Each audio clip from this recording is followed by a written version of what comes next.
السلام علیکم، welcome back guys on science studio. آج کی اس ویڈیو میں ہم بات کریں گے کہ کیا ہمیں سارے مچھر مار دینے چاہیے۔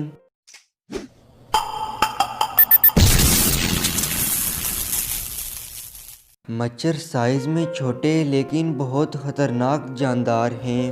مچھروں نے بہت سی بیماریاں انسانوں میں منتقل کی ہیں، جن میں یلو فیور، ڈینگی اور ملیریا شامل ہے۔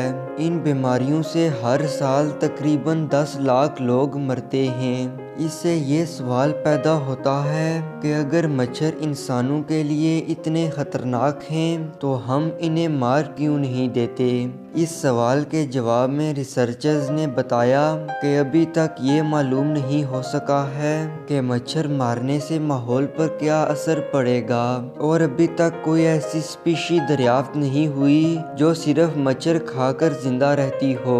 لیکن اس کا ہرگز یہ مطلب نہیں کہ مچھر مکمل طور پر ختم ہونے سے ماحول پر کوئی اثر نہیں پڑے گا۔ مچھروں کی 3000 اقسام میں سے بہت تھوڑی انسانوں میں بیماریاں پھیلاتی ہیں۔ اس میں ایسی اقسام بھی موجود ہیں جو انسانوں کو کاٹتی تک نہیں۔ ایک دلچسپ بات یہ کہ مچھروں کی کوئی بھی 2 سپیشیز ہمنگ برڈ اور بالڈ ایگل جتنی ایک دوسرے سے مختلف ہیں، اس لیے ساری اقسام کو مارنے کا کوئی فائدہ نہیں ہے۔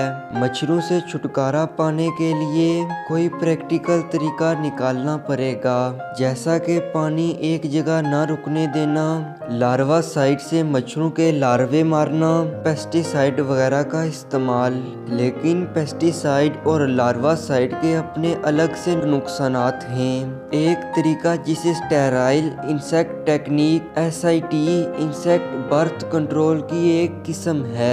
ابھی کے لیے ہم مچھروں کی بات کر رہے ہیں، اس لیے اس میں میل ماسکیٹو بہت بڑی تعداد میں اسٹیرلائز کر کے جنگلوں میں چھوڑے جاتے ہیں۔ اب میل ماسکیٹو ریپروڈیوس کرنے کے قابل نہ ہونے کی وجہ سے مچھر تعداد میں کم ہو جاتے ہیں۔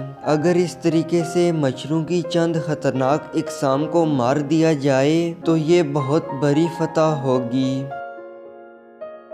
اگر آپ کو آج کی ویڈیو پسند آئی ہے تو ویڈیو کو لائک ضرور کریں۔ ملتا ہوں اگلی ویڈیو میں، تب تک خدا حافظ۔